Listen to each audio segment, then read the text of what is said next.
This is Ken. This is Ben. And this is the Ken and Ben Show. This week, we're talking about Iran, because who isn't? For real. And juicy, no diddy, topic to cover. We have a large conversation, no diddy. Andrew Cuomo gets endorsed by Bill Clinton. And then Ben confesses his love for Bernie Sanders. It's true. So, Oh boy! World War III, baby! Here we go! Trench buddies. Arguing about politics in the trenches. Here we go. So the U.S. has joined the fight in the Middle East. You know, that whole meme. Born too late to fight in the Middle East. Born too soon to fight in the Middle East, but born just in time to fight in the Middle East. I haven't heard that one, actually. That's pretty funny. A lot of people do say, you know, I'm sure you've heard this, that the left can't meme anymore. They've lost their abilities.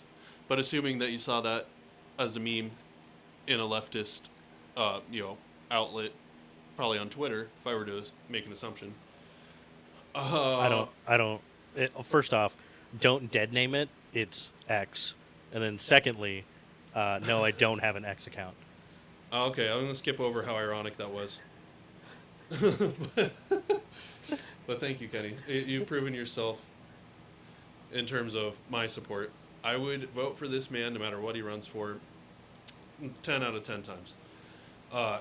And that is very rare when it comes to anybody that is brave enough to throw the Democrat label on themselves nowadays. So yesterday, I shouldn't say yesterday, this is bad for YouTube, but anyway, on Friday, June 20th, B-2 bombers were relocated to California, and then yesterday they flew over and did their midnight mission or whatever. Operation Midnight bombing. Wasn't they went from Cali to Guam to the bases in the neighboring countries? No, because they used the refueling. Yeah. So straight from Guam, straight in. Oh, yeah, because that would have given them too much prep. And then, yeah, just straight up bunker busted some nuclear sites in Iran, which is... I don't believe that it's confirmed that the bunkers are busted, or that they've completely eliminated their operations for the uranium enrichment until I see proof, because I heard a lot of experts were actually skeptical on, at least with Fordo, is that what it's called? The main one? I have no idea. So I know at least their main uranium enrichment facility is so well placed inside a mountain, so deep that a lot of experts were not sure whether or not we were actually going to bust all the way through, even with the full payload. You know, as a citizen of the world, I can take comfort in that Iranians, amateur nuclear scientists, took some precaution at the fact that they put it inside of a mountain for their breeder reactor, you know, instead of poisoning miles of desert, maybe. What do you think it looks like inside there? Is it like that episode of Futurama where they find out how that one soda is made? I bet it's a bad time. I bet it's a bad time in there. Even if the explosions didn't get to the reactor itself, I bet it's a bad time. I don't think they're probably ever going to get out of there. Anybody in there is probably trapped too long to survive a rescue attempt. But I hope not, though. They're not our enemies, the people inside. They're like, yeah, of course, you don't have to follow orders, but I find it easy enough to justify yourself, like, as like a nuclear engineer or scientist getting kidnapped by the government because of your education and being forced to do that. Well, it's like, well, fuck, do I want my family and myself to be killed or forced into a labor camp?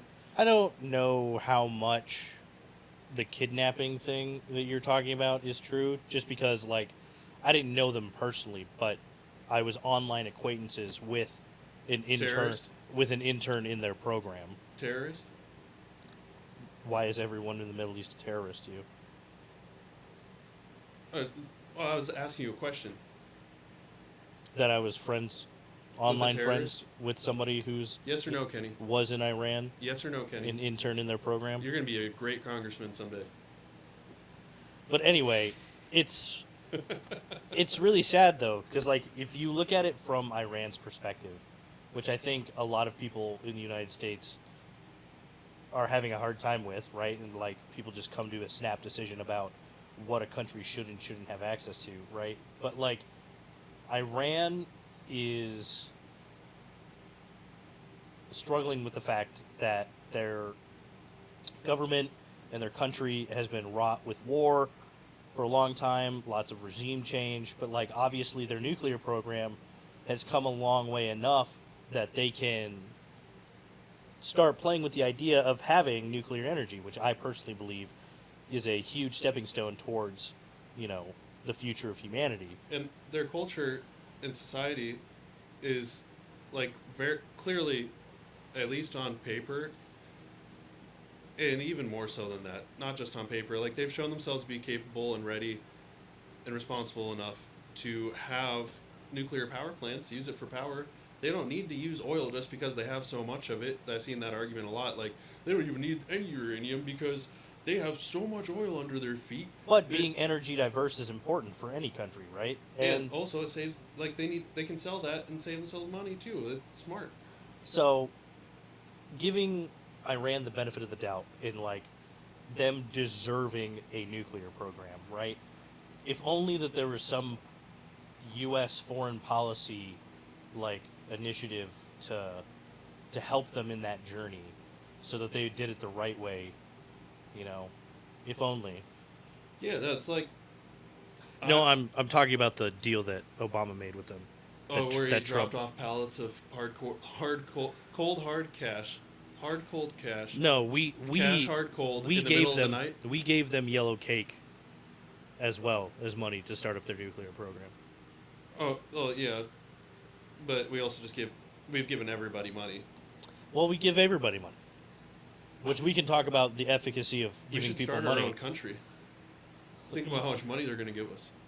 Maybe. Elon Musk gone, baby. It's time to defraud the government once again. Well, U.S.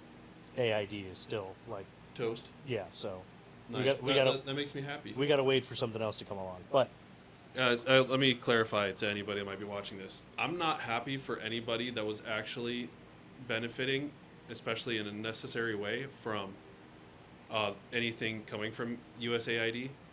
I don't wish suffering or hard times or difficulty upon anybody except the worst of the worst who deserve to see accountability, which obviously isn't probably anybody who's actually really getting the funds like it's supposed to happen and described on paper and signed and recorded in our government records, that they're actually getting the money in a legitimate way from USAID.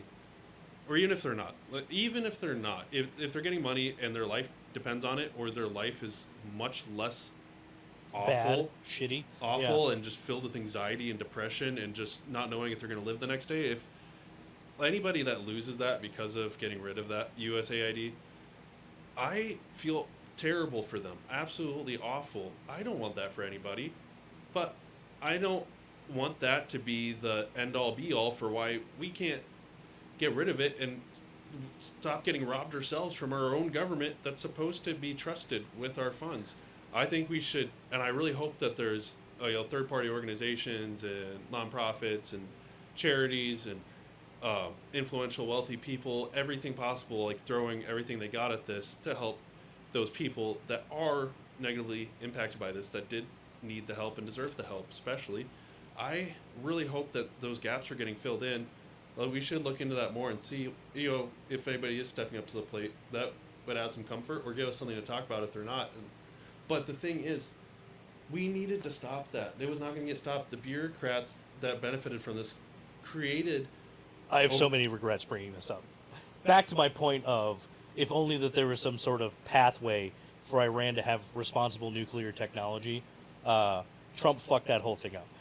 Literally, Trump's first administration fucked that whole thing up, and now it has led to the need to have to bomb them in this fashion, them in this fashion to protect Israel and other neighboring countries from another nuclear threat. Yeah, I didn't like that. I actually felt like something was very wrong in my gut, like that gut feeling where like something just bad fucking happened. Excuse my language. I'll try to cuss a little bit less, Kenny. But this is an intense topic. When I saw the news, probably 20, 30 minutes after it happened. Didn't see it instantly, but pretty soon, right after the news became available, and my gut just sunk like straight down into my hips. I was driving my car, and I just that feeling where you know something bad happened, like somebody made the wrong decision. I don't think that was the right decision. I don't. I think the first term of President Donald Trump was far from perfect. He he had a lot to learn from that. But most of the things in the second term, I've been so happy with. I did not vote for this. I did not vote for him to bomb Iran or anybody. Obviously, right? The American appetite for interventionist activities like this has greatly diminished, right? But what I'm saying is, this action was a self-fulfilling prophecy from Trump's first term, right? Like, if you take, like, what was Iran supposed to do, right? Completely stop their nuclear program and fall further behind? Yes. Yeah, you think so? Yes. If you were Iran, or if you ran a country and the greatest superpower on earth literally cut your balls off, you're just going to accept it? Bro. Bad imagery. Sorry. Can't help but, like, cringe. If Russia right now just, like, told us to stop using nuclear power, we would laugh. Yeah. So, again, back to Iran deserving the right to have diverse energy, right? Like, was their government going to produce WMDs? Yes. Yeah, because there was no oversight. And have they openly stated that they would nuke Israel if they had the capabilities to nuke them? Do you know? Yes. Do you know how you stop that? Give them a responsible path of having nuclear energy, where you have UN and inspectors go in and inspect their facilities and make sure that they're not producing WMDs. That's why I was happy to see that Trump kept saying he wanted to talk, even after Israel started blowing him up. I was happy with him giving ultimatums. After he made the situation that we're currently in. Was there a need to talk about it after he ripped up Obama's deal with them? Yeah, so, like, this whole thing could have been prevented. So could most other situations, and yes, Trump's at fault for that in many ways, and he's a deciding factor in getting to this point. He's one of them for sure. Is he the deciding factor? We'll never be able to know. But what I can tell you is Donald Trump said on Friday, the day before the U.S. striked Iran and our military entered their air zone, he said very clearly, which turned out to be a deceptive tactic, Iran had 2 weeks. He's like, 2 weeks, that sounds right. Yeah, I think they have about 2 weeks. 2 weeks, yeah, they have 2 weeks to come to the table and make an agreement with the U.S. They have 2 weeks. That was deceptive, purposefully so. Turns out that was to confuse them so they didn't have their guard all the way up, or at least hoping that they didn't, to give us the best chance of bombing them. Very next day, boom. Boom, boom, boom, boom, boom. And I think Donald Trump may have genuinely thought that 2 weeks was a good timeline. And it was. I thought that was not. I liked that.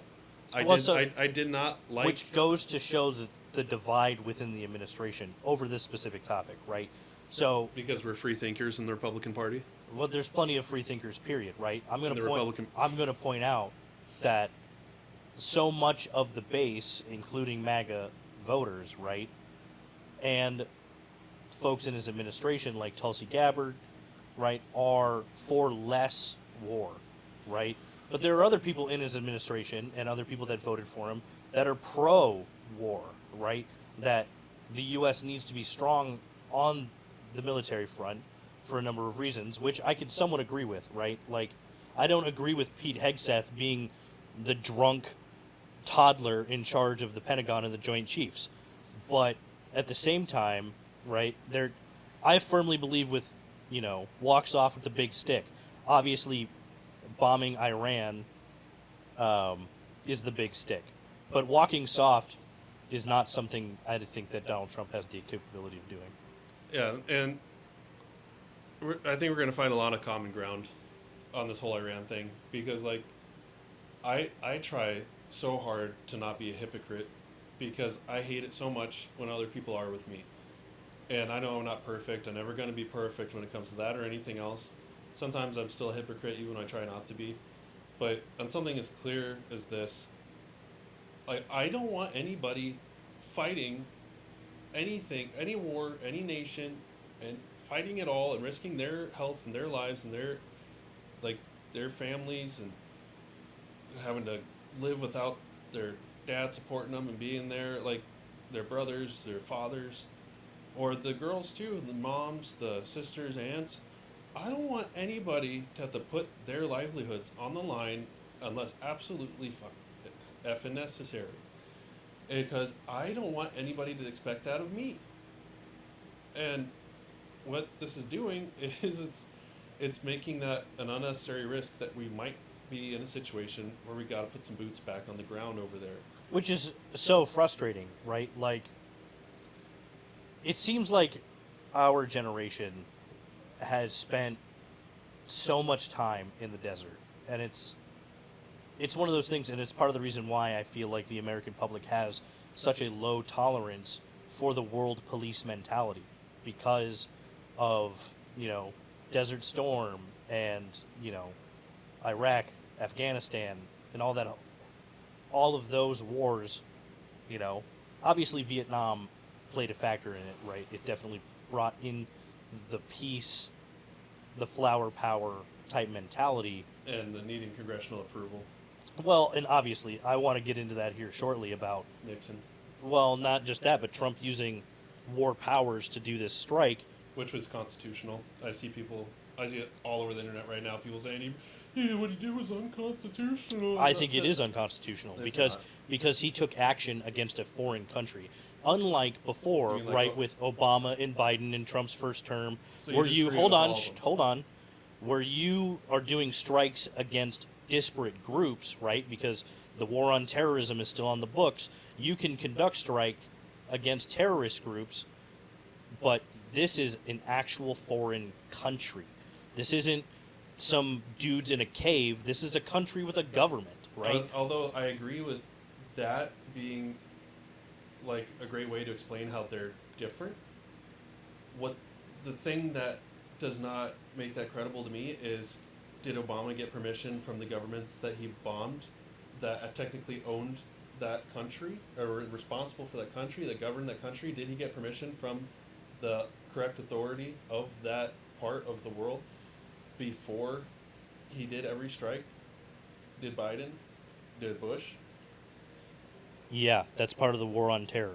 You have to give a country advance notice of a strike happening within your borders against a group, right? Jamie, pull it up. Pull up what? Oh, wait. Oh, what's your actual name? I'm so sorry. Andrew. Andrew, pull it up. For those of you, which is probably most of you, that don't know who Joe Rogan is, that's a Joe Rogan reference.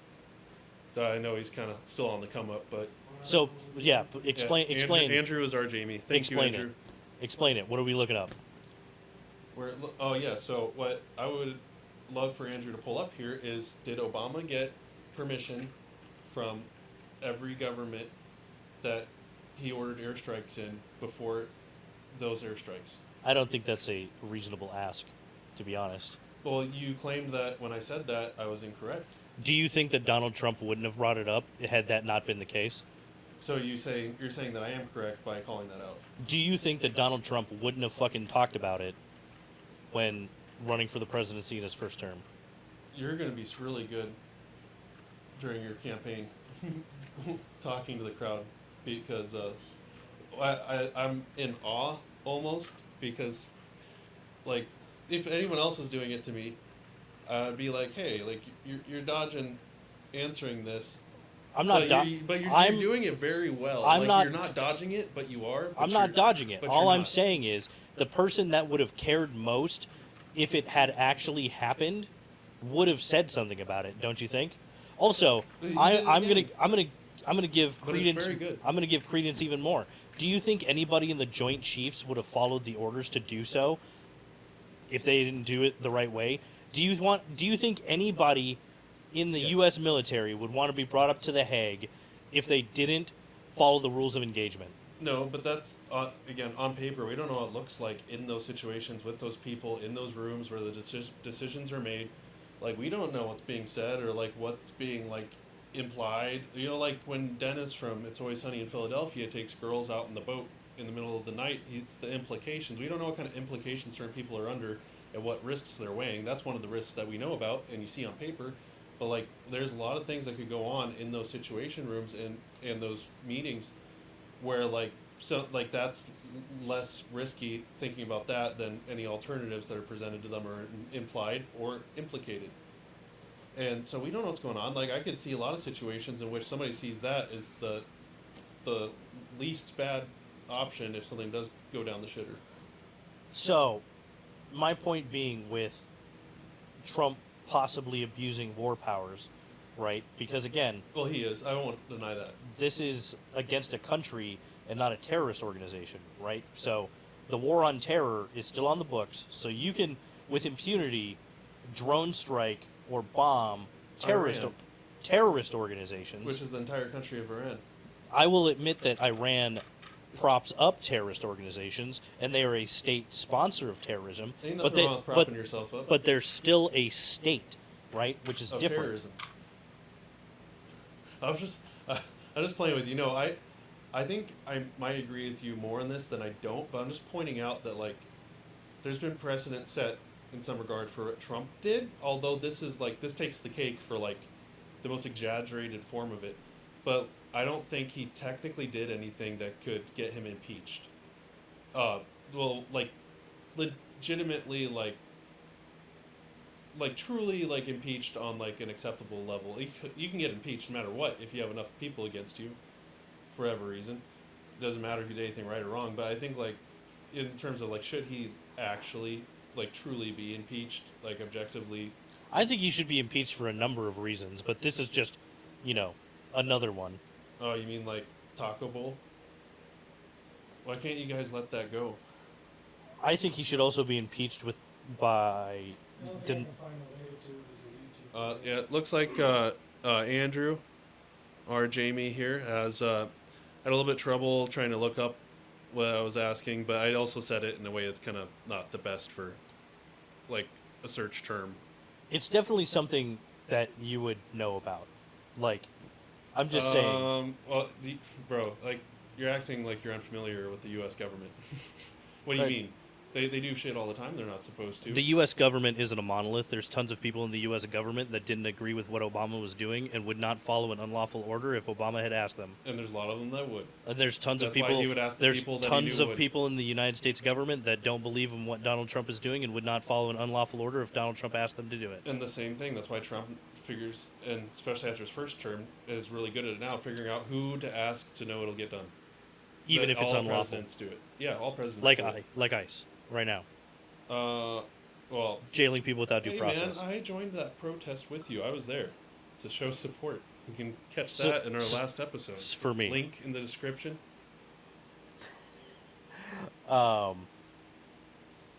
yeah, I mean, I honestly think it's a violation of war powers. Did we upload that? Like, no, we didn't. We can upload it today though. Well, that's fine. We got over we got almost 2,000 views on one of our shorts. I consider that a win. But yeah, we'll release that with this very soon. So when we release it, we will put the link in the description for you, our lovely fans. I think we have like 9 subscribers at the time of this recording. Hell yeah. I haven't checked in a few days. Thanks for subscribing. Yeah, any of you watching this that is subscribed and genuinely are trying to support us, thank you so much. Like, I know I'm cringe, like, almost all the time. Like, probably any time you're watching our content, I'm cringe. I get it. Kenny's the collected, cool, like, cares about everybody, Democrat, morally superior to me in every way, and it's really good at talking on camera. A beautiful man. I get it. Kenny's going to be the fan favorite. But despite that, I still love you just as much. So thank you. Even though we don't have many of you yet. I have no idea what he's talking about. See, you can disagree on almost everything. You truly can, and you can be the best of friends with somebody. That's part of the best. That's one of the best. That's the things. whole reason why we're doing this thing, right? Yeah. You don't want to agree with anybody on everything because then you're a mindless drone. Yeah. It's better to disagree with somebody about everything and be able to do so in a healthy way that inspires each other to be better than It's much better to disagree with somebody on everything than it is to agree with somebody on everything. Absolutely. And speaking of agreeing on stuff, apparently Bill Clinton and former Governor Cuomo have lots in common. I almost forgot about this. Oh, it doesn't even look real. So we're gonna have to overlay like a picture or something of right the there. article right there. when we edit the video. No, it's right there. Andrew's doing it live. No way, dude! We got ourselves a real Jamie. Let's go. So Bill Clinton endorses Andrew Cuomo for bid for New York City mayor, which is crazy to me. Yeah, which we'll get into in a second. I just gotta say this. When we edit this video, we gotta put up a picture of Andrew as well. Just when I said that, when I was glazing, just so he gets some credit. Just like a happy picture of him smiling. We'll put like a rainbow on it. So, yeah, Andrew Cuomo, known New York insider, gross person, running Ladies, for. Man. That's a disservice to ladies. Hi. Speaking of which. So, folks who don't remember, Andrew Cuomo, how are you? Disgraced governor of New York, had resigned during COVID for some allegations against him for sexual assault. You know, all those lovely things that people in power tend to do. And you know, the whole thing about his brother Chris, you know, leaving ABC. I totally wasn't heartbroken when I heard that, as somebody who was working for an ABC affiliate at the time. But it's unsurprising to me that Bill Clinton endorses him, because, like, Democrat insiders got to do Democrat insider things. Dude, it's crazy. Well, okay. And I understand, I was part of the reason why you left the party was because of this type of crap, right? Like, if you're watching this right now, take a look at this screen, not at us. I know how beautiful Kenny is. Just take your eyes off him for 1 second. Look at this article. Look at the title. Bill Clinton endorses Andrew Cuomo for New York City mayor. Bro, like, if you're watching this, it's likely because you pay at least some attention to politics, and if you've been paying attention since at least 2020, preferably 2019 and back, and you like kept up with this at all, any like the backstory of the last few years to Andrew Cuomo, and like especially if you've known who Bill Clinton is since he was president, which like it'd be really weird if he didn't. Let's be real here. That's like not knowing who Joe Rogan is. So, and what he does. Let's just take a second to appreciate how freaking crazy that's not an AI generated article. That's a real article. High factuality. That's a name. That's not a clickbait name. It is clickbait, but naturally so. It's not designed to be. It's straight up the facts. Straight up. That's crazy. It's so crazy. Like, first of all, campaign dead in the water. Second, if enough people report on this and people talk about it in podcasts. It's so gross to me how popular Andrew Cuomo still is. He's not, if you compare him to the height of his favorability. Well, compared to the height, for sure, but which is like the first 2 or 3 weeks of the lockdowns and COVID, and then it immediately started deteriorating. I was actually I was with my friends on the campaigns at the time, like working in politics back then. I was like helping run campaigns. Like everybody I talked to, it was like in politics. Like I kept bragging about how I'm the first one to predict that Andrew Cuomo is going to definitely run for president. And then it all went down in flames. Yeah, I was like, this guy is preparing himself for a presidential run. He's taking every single media opportunity possible, going on every single media outlet and doing little short 3-minute interviews, getting his face out there, trying to ensure like he takes the next step to become a true household name. And then talking to his brother all the time. Well, this was leading up to the allegations. Allegations destroyed that. If it weren't for the allegations coming out and getting attention of his sexual misconduct, then he could have possibly been president now. I don't think he would have beat Biden in the primaries, but like... I think he would have beat Biden in the primaries.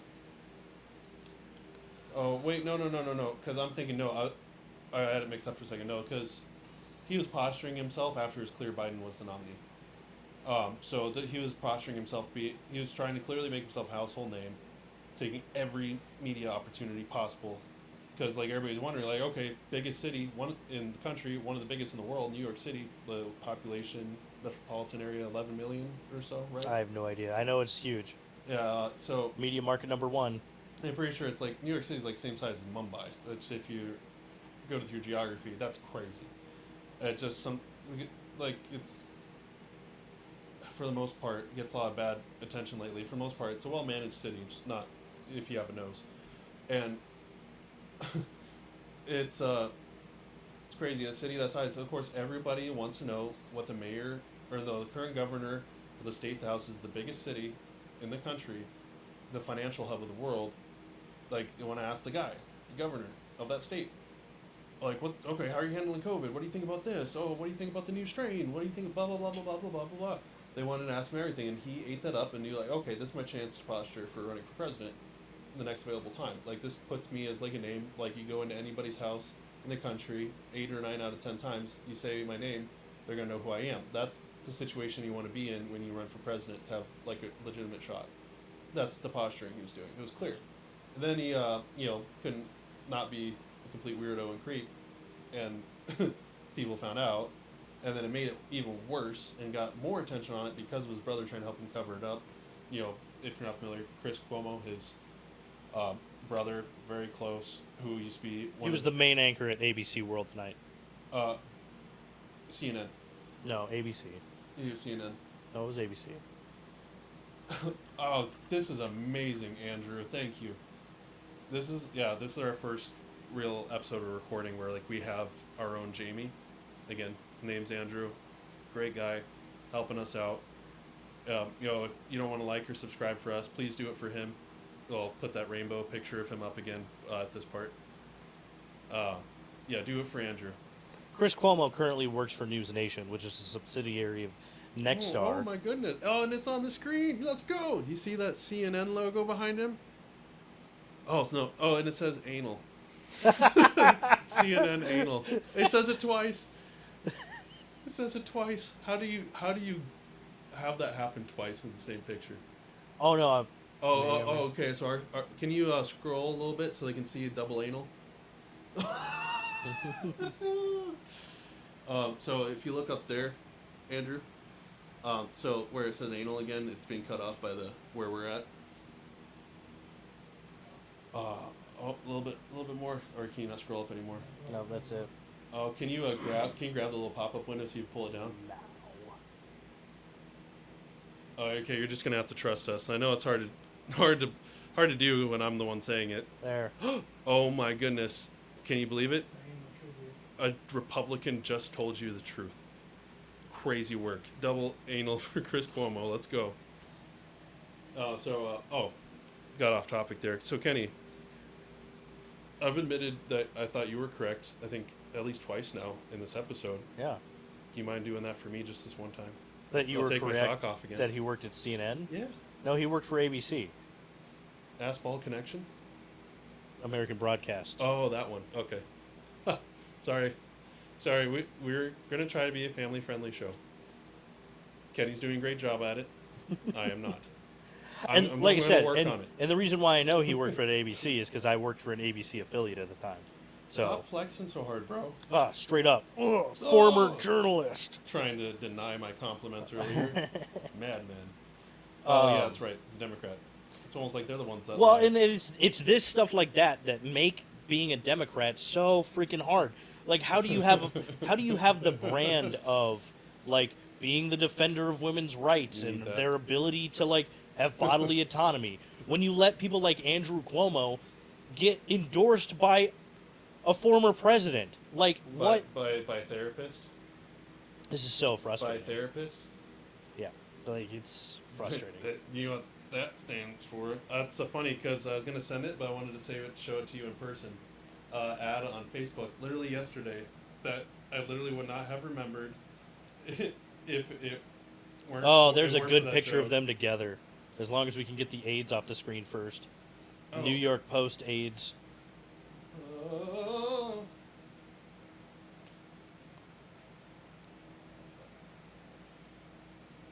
Hit dismiss at the top. Let's see if that. You're never gonna get all the ads off. I circled it. Your therapist is here for you. Yeah. Okay, so when I first saw it, I read it as "therapist is here for you." Yeah. I can't obviously say. Open image, maybe. I see. I get this on the camera. There you go. That looks like dog shit. Oh, my face is covered right now, bro. What do you mean? All right, put it down, and then hold on. No. Dude, this is way better with Andrew here. This is way better. Thank you, Andrew. Yeah, until we got money starting to roll in, I'm gonna from now on try shooting you at least $20 for helping us. But yeah, every time. The pair of therapists right there. Do you get it? Okay, what happens if you put a space in between the E and the R? Okay, I'll show you the picture real quick. Go ahead, Kenny, sorry. But yeah, like... Yeah, it's so hard. For you. It's so hard to get through regular voters, right? When your party leadership looks like this. Like, how are you supposed to, That's why they don't have a leader. That's partly. I mean... They need to find one quick, dude. Midterms are coming up very fast. I mean, and to be honest, who needs a party leader? Like, you should vote for candidates based on individual candidates' merits. Like, unless it's Kenny. There, I said it. I vote Kenny all the way down the ticket. I'm a terrible Democrat for saying that because, like, the whole purpose of parties is to get people within their party elected. But I think honestly, if you believe in a candidate, you should absolutely vote for them. Like, you don't have to vote straight ticket. That's bad for democracy. Like, you know what I just realized, Kenny? Okay, so Kenny, I'm not gonna spill any beans for him, except for like very vaguely. And all I'm gonna say that's technically spilling any beans is Kenny would like to hold some sort of office. I'm not gonna specify in any way. Well, so does Ben, but like we're just dudes at the moment. Yeah. Also, Kenny is much more well postured in this current moment to run and is ready to go. I have no idea. So I'm not gonna specify anything. Well, he's despite being a Democrat, in a lot of ways he doesn't seem like one. He's very humble, he's awesome in every way. Let's not get into it too far. I don't want to glaze too hard. So we're still got some stuff to argue about before this is over. It's like leading up to a UFC fight. You don't want to be too nice to your opponent, then you're afraid to hit him when you actually fight. Now, what I thought was cool, it just hit me. If we get like enough people watching, oh my gosh, are you gonna go into John Jones right now? No. Okay. Okay.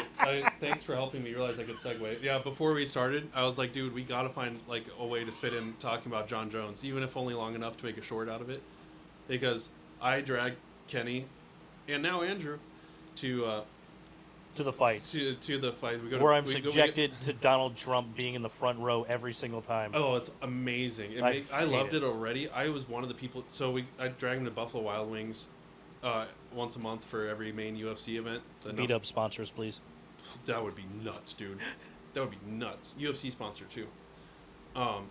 So, yeah, with John Jones, I was like, literally just finally admitting he's retired. Well, technically the night before last night, but it got officially revealed and announced yesterday. It's like, we gotta talk about that, dude. It'll get clicks. People are looking at that right now. We gotta do it. And I told him, like, I gotta find some way to work it in so we can put at least something out about it today, even if it's a separately recorded short. Like, we gotta do that, please. And Kenny's nice, and he said we'll figure something out. But I'm not segueing into that. That wasn't the purpose. But I realized that is the perfect opportunity to do it. So if you wouldn't have said that, I wouldn't have even thought of it. So thank you. It's your fault now. We're going to talk about it. After I mentioned that if we get enough of you guys to watch this and support us, and we get our view counts up enough and subscribers, once you officially announce your campaign, since it's local too, and you don't need that much money in order to win, in the grand scheme of things, it's still a decent chunk of money. But we could, if people really like you that watch this, maybe they could have a donation site for them. I absolutely love the concept of small dollar donors. I hate people that go for PAC money and stuff like that. Oh, and dude, I wouldn't support you if I saw you taking any interest. Well, and I know you won't. That's why I support you. And that's another huge problem that I feel like in government is so much special interest money is a part of these re-election things. Like back to Joni Ernst and like we talked about a couple of weeks ago, right? Like much of her campaign was, well, it was more small dollar than not at first, right? But then after she got in, it became special interest money and like make them squeal was her thing, right? And then she became the very pork that she was elected to get rid of. Yep. Well, no, she's clearly, you can't suck as hard as she does and not have always sucked. Like, there's just some degree to which the public wasn't being put on to how much she sucked. But like, the thing is, dude, she's screwed if anything happens to Mitt Romney, because if something happens to Mitt Romney, he's no longer with us, no longer in this realm of existence, passes away. She's screwed, dude. I think she already is. That'll mean she'll be the worst Republican in the world.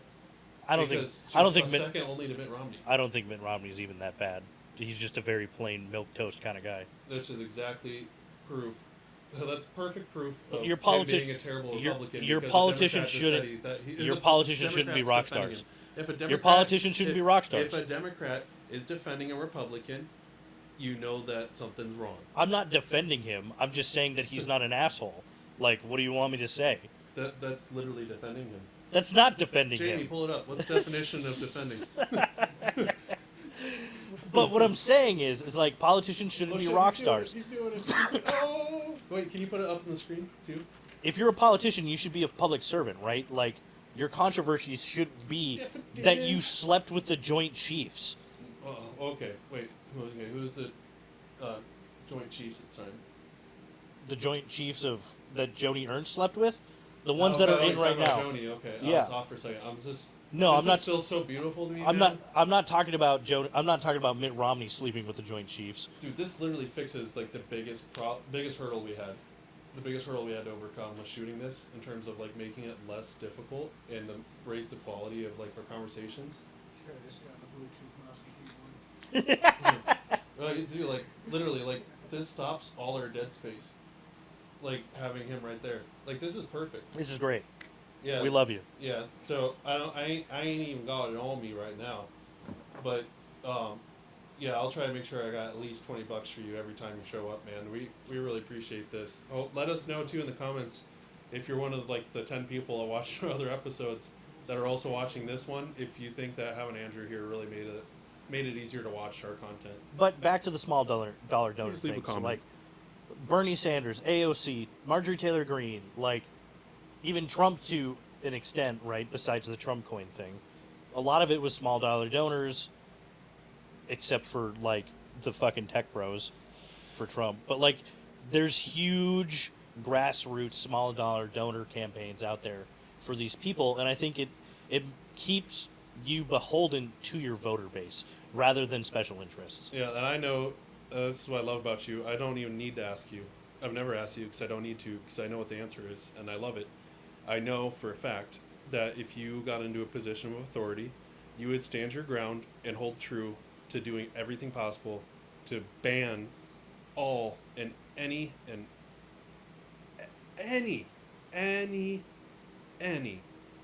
corporate financial interests, donations. Is Ben right now? Jenny, I'm sorry, I don't like to shush you. You know I love you. Shh, just one time. Please let me do this one time. Shh, sorry. Shh. Donations. Support. It all should be banned. There should be no interaction whatsoever with corporate America, corporate anything in the world. Anything corporate at all. Word corporate could be even loosely associated with you. Banned. You cannot interact with politics at all. And especially not give a single dollar to anybody's campaign. Up or down the ballot, from the bottom to the top, from the top to the bottom. It should be totally and utterly banned. There's no place for it. We all know it. And the only reason it's not banned yet is because obviously they blind the people's pockets. Second, they get into the DC swamp. They realize that, oh, this is not really a swamp, it's a jacuzzi. And they realize it feels kind of nice.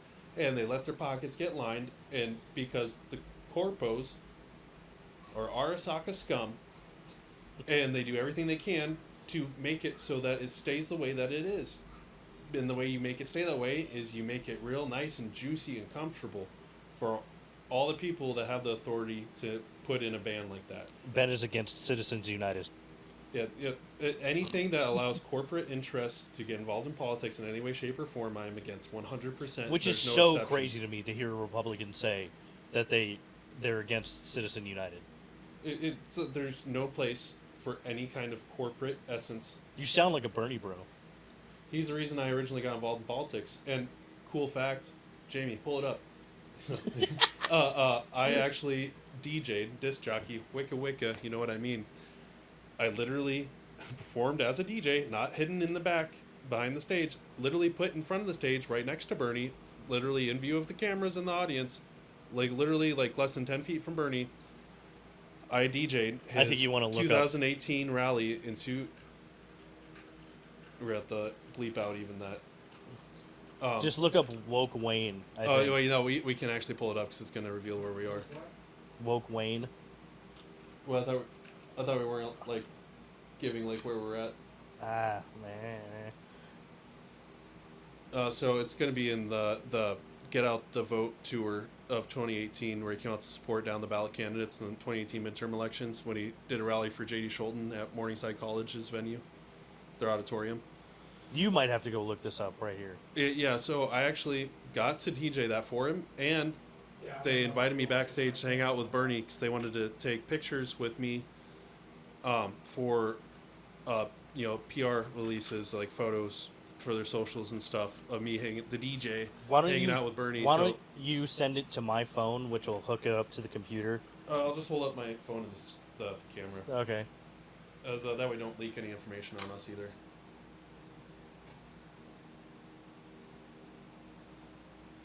I might also be in these pictures. Oh, were you there? Yeah, I think so. So you saw what I'm talking about then? How I wasn't a hidden low key DJ. Yeah. I literally did an hour-long set playing whatever I wanted while people were getting seated. Got the jam out. I was playing straight trap music, EDM, house. I wasn't there for that part. I showed up after the event started. Dude, I was going crazy. I was playing like I was playing at Key Club, just going ham on it. My turntables, and then my only other. So I did that when people were getting seated, and then when I stopped playing music, obviously when the event officially started, people were coming out to speak, and then all the different speakers that came out, including J.D. Scholten and Bernie Sanders, when they come out, they all had a clip of a certain song they picked that they want to be their walkout song. And I'd play that clip of the song as they're walking out to hype them up. And so that's the other thing I did. And the thing is, so that's a long story how I got that. But we can save that for another segment, another episode, since we're already running pretty long here. But yeah, so I got that gig. Somehow got my music career mixed into my politics career. I always wanted to. I never saw it could happen. It did. It just naturally happened. I got invited to by a congressional candidate to actually do that because I brought him out to hang out with me on stage. I was DJing at this nightclub, and he was like, "I want you to do this for my Bernie concert." He canceled the band from all the way on the other side of the state, 5 hours away. They actually had quite a bit going for them. It was actually going to pay them money to come out and open up for the Bernie rally. And after I brought him up on stage with me, or hanging out, kicking it, having fun, let him be up on stage next to me, away from the crowd, literally bought me a beer and was like, "I want you to do this for my Bernie rally." And I said yes. He canceled the band and just wanted me. That was so flattering, especially at the time. I wasn't as secure with my confidence, and that was the biggest boost. I was like, and the guy is so sweet. J.D. Scholten is an amazing guy. I will always love him. And what happened is, real quick, sure, take a breath. I'll make it short. Sorry. What happened is, I came in there, got set up, and the Bernie bro authoritarian running his Get Out the Vote tour that called the shots came up to me and blindsided me, probably on purpose, so I would be kind of caught off guard, with a Bernie approved list of songs where I'm only allowed to play stuff that I picked from that for him to be associated with it. And they handed it to me right as I'm finishing getting my board set up on the table and my laptop and everything, getting connected. Got up, gave it to me. I looked at it, realized what it was, and I just crumpled that up, that MFR right up. I crumpled it up as I was on no sleep either, because my schedule at the time was crazy. Couldn't sleep every Friday night for over a year, and this was on a Saturday. I had to go DJ again downtown at the club again right after this was over too. Like grinding nonstop. I was out of it. And this picture I'm about to pull up and show you to close out this topic, on my end at least, I was out of it. You'll see I look like a zombie. I look like dead. I look worse than I probably ever looked before. Get to it. I was not having it. Crumpled it up and I threw it away right in front of them. And I played whatever I wanted. And they all complimented me afterwards and said that it was the right thing to do. It was fire. It was fire. Go ahead and I'll pull it up. Yeah, while you pull that up, I want to ask, what is, keep looking, don't multitask. I'm trying to look at our fans. So, how would you vote for somebody like Bernie? Do you think there's a possibility for a populist left of center candidate in America? I don't agree with Bernie much anymore at all. I like his heart, and I know that he thinks he's doing the right things, and I love that about him, and I appreciate him, and I want him to remain in politics because... But he's ancient. Yeah, I don't want him to be president. I want him to just keep being a senator. I think he's got a few good years as a senator left in him. I think he can get reelected one more time, and at the end of that, don't even risk it. You're too old now. I think he's too old now. I think it's possible he's too old now, and you might end up with the Biden situation, but I think Bernie has the integrity to resign early from a Senate term if he's aware that he just can't do it anymore. People dying in office is just not what should be happening. I'd rather have Bernie in than... I don't think anybody in Vermont's going to replace Bernie and also have more of my trust than he does. Which I can sympathize with, right? There's a certain power that comes from having somebody that tenured in the Senate, right? Speaking of mayors in New York City, there's me and Bill de Blasio. Oh my God. Yeah, I was actually on NBC, on video. They had my name and everything, asking him a question. I was in a little bit too. I met some of these people. Also, Joe Biden. That's also another conversation for another time. Yeah, there's me and Yang Man. Andrew Yang.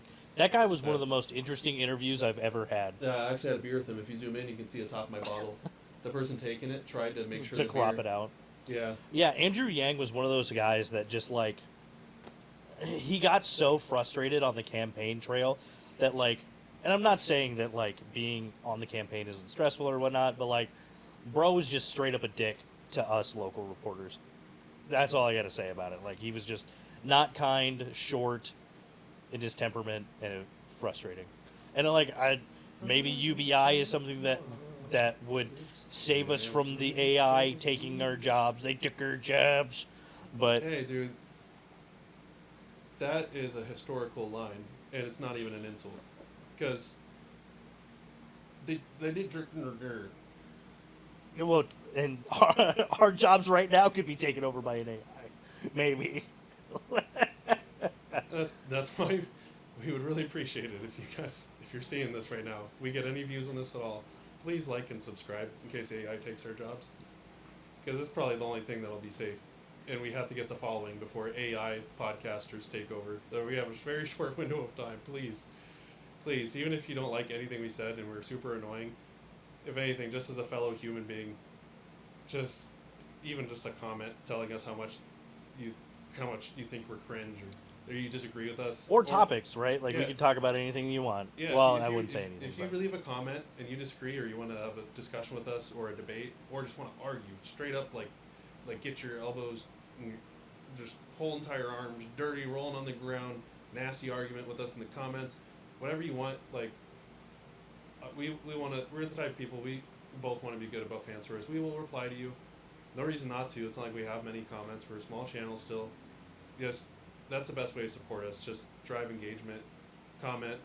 Even if you hate us, we would appreciate it, and we appreciate you regardless. And here's the picture. I just sent it to you in a text. Pop up on the computer. We have Andrew here. Pull it up if you don't mind. It should come up in a podcast, a phone link. Yes, Andrew Yang one was more casual. Go to the start right there, in the other corner. On the screen to the right. The big one. Nope, it left. Hit start. Phone link. Just type in phone link. Oh wait, sorry. Right there. Shorts. And then open up his message. My legs are just really long. I'm sorry, chat. I'm sorry. Put L's in the chat for long legs. Oh, there you go. Oh my God. All right. Yeah, the two people you see in the picture with me were my best friends at the time. One of them there to support me just because I was so tired, and it was my biggest event I've ever done. And I was on literally no sleep because of my schedule. I worked from 5 a.m. on Fridays, back and forth between different jobs and volunteering, literally nonstop, not even enough time to take a shower or eat, except for when it was my lunch break at the main job during the day. Not even enough time to shower. I had to bring clothes with me from 5 a.m. Friday until 3 a.m. Sunday, almost 48 hours straight, every single weekend for over a year. And this was like in the middle of that. So that's why this was after a Friday night of no sleeping. This event was on a Saturday. And I needed the emotional support. That was my best friend at the time there right next to me. He's an awesome dude. We don't talk really anymore. We had a falling out. But I know we'll bounce back. It's been a few years. I've not given up. And the one all the way on the left there you see is a friend I've had since I was in like 6th grade who was having a hard time in his life going through a bad breakup. And so I said, dude, you should learn to DJ. I'll teach you. I'll let you shadow me for free, and in turn, I'll even split some of the money with you, some of the payouts, like depending on how much you're helping. And I'll let you shadow, and I'll even let you take over once you get enough experience here and there, and let you get some real-time practice with real crowds. And so all I ask is you carry my equipment for me sometimes, like when I'm just really tired. And so he's there to shadow me because I hooked up as much as I could. So I was like, I can't let you actually play at this because I can't take any chances. This is my biggest thing yet. And but yeah, you know, you can be there, back. you can stand behind the table with me, and at least look like you're one of the people, like hired for this, and like get some of that street cred and all that. And the main guy running the Get Out the Vote tour, who was also awesome, he actually came out to hang out with me while I was DJing after that later that night. Hung out with me at the bar while I was playing. Name's Robert Velosovic Jr. Still talk to him actually. This is why I'm so thankful that like I got involved with party stuff after Iowa lost First in the Nation, because I don't have the bandwidth to deal with any of this crap. Well, that guy, I told when he came out, was like, hey, we want you to come back, take pictures with the PR team for the press release for the stop in the tour. I said, okay, can I bring these guys with me? And he said, hold on a second. Went backstage, came out, said no. They said no. I said, okay, well, I'm not going. And I was not going to just let... I can't imagine how awful that would feel if I was like, okay, sorry guys, see you later. I said, nope, I can't do it then. I'm not going to do them like that. They came out here to help me. I'm not doing that to them. And he said, okay, 1 second. And then he ran back again, came back out. I said, okay, come on guys. And so they all got to come with me. And it was fun. Got to talk to Bernie for like 10, 15 minutes. It was really trippy because I was having so much sleep deprivation, and there's so much adrenaline because it's like all these cameras, my biggest, most like public thing I've ever done DJ wise. And it was all I could think when I'm talking to Bernie. I don't even remember most of what we talked about because all I could think was, I'm literally talking to Bernie Sanders right now in a private setting, just face to face. Maybe the next president of the United States at this point. This is very early in the campaign. Yeah, and even if not, like still like one of the most famous politicians in the world, especially at that point. Yeah. And it's like, and the person that inspired me to get involved in the first place. Back to before I started hearing stuff from Bernie come out and come on my feed, and I started listening to him talk. My friends kept going to his stuff, and it was spreading wildfire, and he just blew up. Before I started listening to that man speak, I was the type of person where I said voting doesn't even matter anyways. Like, there's no way that they trust us to have any amount of control over our leaders. It's too corrupted to the point where it's pointless. It makes me upset to even like try to read about it too much, and I try to avoid it mostly. You know, I loved researching on my own. I love being educated. I love all documentaries about everything. I love being on YouTube, just learning. But just the politics made me upset because I hadn't learned enough yet to realize that it actually does matter. Voting does matter, and we can make an impact. But I was too pessimistic at the time. Bernie's the one who inspired me to change my mode of thought on that, and changed my whole life. I owe a lot to Bernie Sanders. I disagree with him on probably almost every major topic now, but I love that man, and I know I'm not the only one whose life he's impacted in incredibly beneficial and amazing ways. I love that man. I would never vote for him for president. Maybe a smaller thing down the ballot, depending how much impact it has and how much it might impede what I want done in the government. But I love him. I wish him nothing but the best. Don't want him to be president. Save that for Kenny. And we wish you nothing but the best. Please, one more time, like, subscribe, comment, do a thing. Do a thing. Please help us. If you don't, we appreciate you just watching. It doesn't matter what you think about us. If you agree with Kenny, you agree with me, you agree with both of us, you're in the middle too, or you just hate the way that our voice sounds. Please just engage. Please help us out. Small channel vibes. Let's go. Thank you for watching. We'll be back again on the next episode of the Ken and Ben Show, baby. Ken and Ben Show, baby. Let's go.